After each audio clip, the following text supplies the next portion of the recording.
कहते हैं कि द्वापर युग में व्यास भगवान प्रकट हुए। व्यास भगवान ने एक वेद के 4 विभाग किए, महाभारत इतिहास की रचना की। एक दिन व्यास प्रभु सरस्वती नदी के तट पर स्नान करके बैठे थे। व्यास प्रभु उदास थे। तब वहां नारद जी आए। नारद जी ने पूछा कि आप उदास क्यों हैं? व्यास प्रभु ने कहा कि मैंने जीवों के कल्याण के लिए बहुत शास्त्रों की रचना की, फिर भी मुझे ऐसा लग रहा है कि जीव के कल्याण के लिए मैंने कुछ भी नहीं किया। तब नारद जी ने कहा कि आपने धर्म, अर्थ और काम परक शास्त्र तो बहुत बनाए, किंतु भगवान की महिमा का गान करता हुआ कोई शास्त्र नहीं बनाया है। आप एक ऐसा शास्त्र बनाइए जिसमें परमात्मा के चरित्र का वर्णन हो। नारद जी कहते हैं कि व्यास प्रभु, भगवान के चरित्र के गान के बिना जीवात्मा का कल्याण नहीं होता है। जब जीव परमात्मा का चरित्र का गान करता है, परमात्मा का नाम संकीर्तन करता है, परमात्मा की महिमा जानता है, तब उसका उद्धार होता है। नारद जी कहते हैं कि मैं पूर्व जन्म में एक दासी का पुत्र था। मैं आज देवर्षि नारद बना हूं, उसका कारण भी परमात्मा की महिमा, परमात्मा का भजन, परमात्मा के चरित्र का गान है। एक दासी पुत्र में से मैं देवर्षि नारद बना, उसका कारण यही है। नारद जी कहते हैं कि मैं पूर्व जन्म में एक दासी का पुत्र था। मेरी मां दासी थी, मेरे पिताजी की मृत्यु हो गई थी। हम 2 ही थे परिवार। एक पवित्र ब्राह्मण के घर मेरी मां दासी थी। चातुर्मास में साधु लोग वहां चातुर्मास करने के लिए आए। मेरी मां ने मुझे साधुओं की सेवा में रख दिया। मैं छोटा बालक था। नारद जी बोल रहे हैं, मैं छोटा बालक था। जैसे साधु आज्ञा करते थे वैसे मैं सेवा करता था, आज्ञानुसार सेवा करता था। मैं कम बोलता था। नारद जी बोलते थे, ये बहुत अच्छे गुण होते हैं। किसी की सेवा करनी है तो उसकी मर्जी के अनुसार करनी चाहिए, हमारी मर्जी के अनुसार नहीं। हमको अच्छा लगे वैसे सेवा नहीं करनी चाहिए, उनको अच्छा लगे वैसे सेवा करनी चाहिए। नारद जी बोलते हैं कि मैं साधुओं की आज्ञा के अनुसार सेवा करता था, उनको जैसा पसंद था वैसे ही मैं सेवा करता था। दूसरा, मैं कम बोलता था। जो बहुत बोल बोल करते हैं ना, वो किसी को अच्छा नहीं लगता है। जितना जरूरी है उतना ही बोलना चाहिए। किसी किसी को आदत होती है बोलते ही रहते, कुछ काम है या नहीं है, बिना प्रयोजन बोलते ही रहते। नारद जी कहते हैं कि मैं कम बोलता था और मैं जितेंद्रिय था। बालक था किंतु मुझे कोई विषय में रुचि नहीं थी, मैं जितेंद्रिय था। खेल कूद से मैं दूर रहता था। मैं चंचल नहीं था। बालक होने पर भी मैं चंचल नहीं था। एक अच्छे बालक के कैसे गुण होने चाहिए वो नारद जी बता रहे हैं। मैं चंचल नहीं था, जितेंद्रिय था, कम बोलता था, सेवा करता था। इसीलिए उन मुनियों की, साधुओं की मुझ पर अत्यंत कृपा हुई। मैंने उनकी अनुमति से उनके बर्तनों में लगा हुआ जूठन खाया करता था। साधु जब प्रसाद ले ले, बचा हुआ प्रसाद मैं खाता था। नारद जी कहते हैं कि उनकी प्रसाद खाने से मेरा अंतःकरण पवित्र हो गया, मेरे सारे पाप धुल गए। प्रसाद का इसीलिए महात्म्य है। खाने की चीज तो हमारे घर पे भी बनती है, किंतु भगवान को जो भोग लगता है या कोई साधु के हाथ से जो मिलता है उसको हम प्रसाद कहते हैं। हमारे घर पर बनता है और वो जो प्रसाद है उनमें जमीन आसमान का फर्क होता है।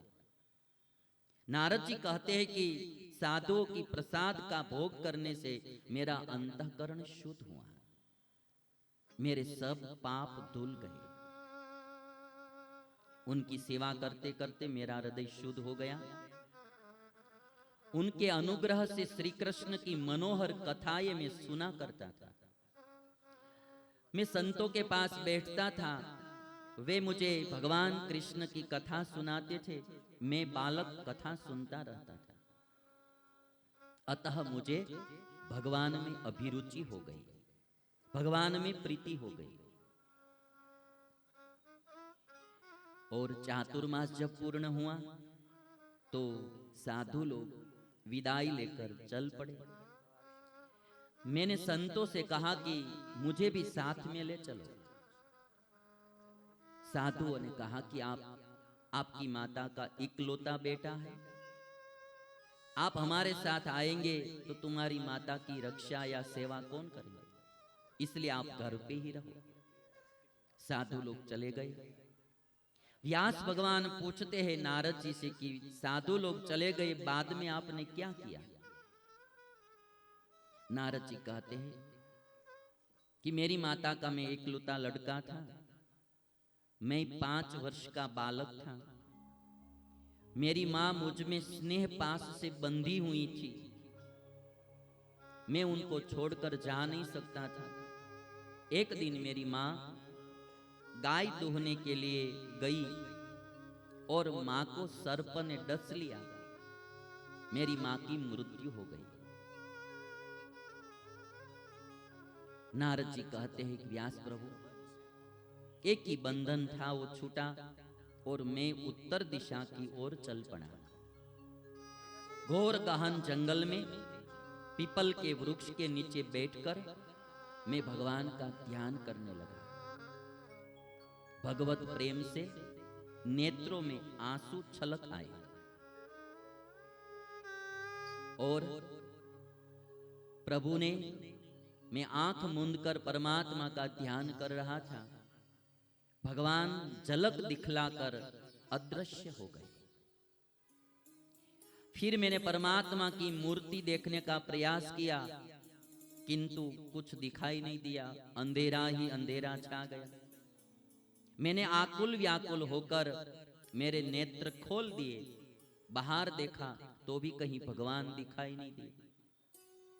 और तब आकाशवाणी हुई और आकाशवाणी ने कहा, सत्सेवया दीर्घयापि ध्याता मयि दृढ़ा मतिः, हित्वा वद्यम् इमं लोकं गन्तामज्जनतामसि।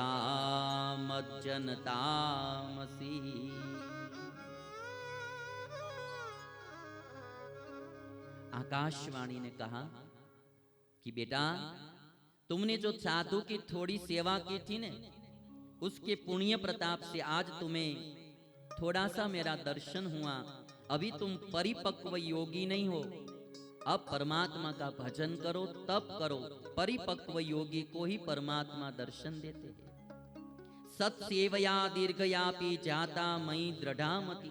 थोड़ी सी सेवा आपने की साधु की, उसके पुण्य प्रताप से आपको ये परमात्मा की झांकी हुई। भगवान की वाणी सुनकर नारद जी बोलते हैं कि मैं भगवान के नाम संकीर्तन करने लगा। परमात्मा का नाम संकीर्तन करते करते मेरी मृत्यु आ गई। मैंने 5 भौतिक शरीर छोड़ दिया और अब आज मैं देवर्षि नारद बनकर दूसरा जन्म लिया। नारद जी कहते हैं कि व्यास प्रभु, मैं दासी पुत्र में से देवर्षि नारद बना, उसका कारण था सत्संग और परमात्मा की कथा का श्रवण। आप जानते हैं हमारे भारत में 5 स्टेप होते हैं, ऋषि, राजर्षि, महर्षि, ब्रह्मर्षि और देवर्षि। ये 5 प्रकार के स्टेप होते हैं। ऋषि, राजर्षि, महर्षि, ब्रह्मर्षि और देवर्षि। देवर्षि सबसे ऊपर की स्थिति है। देवर्षि, देवर्षि नारद, देवों का भी ऋषि, इसलिए बोलते हैं देवर्षि। आज नारद जी को देवर्षि की पदवी मिली। पूर्व जन्म में एक दासी का पुत्र था, एक गरीब का पुत्र था। सत्संग करने से और परमात्मा की कथा का श्रवण करने से नारद जी दासी पुत्र में से देवर्षि नारद बन गए। और इसीलिए सबसे बड़ा महात्म्य है सत्संग का। कोई आदमी अच्छे पुरुष के, अच्छे सज्जन सत्पुरुष के संग में आता है तो उसका पूरा जीवन बदल जाता है।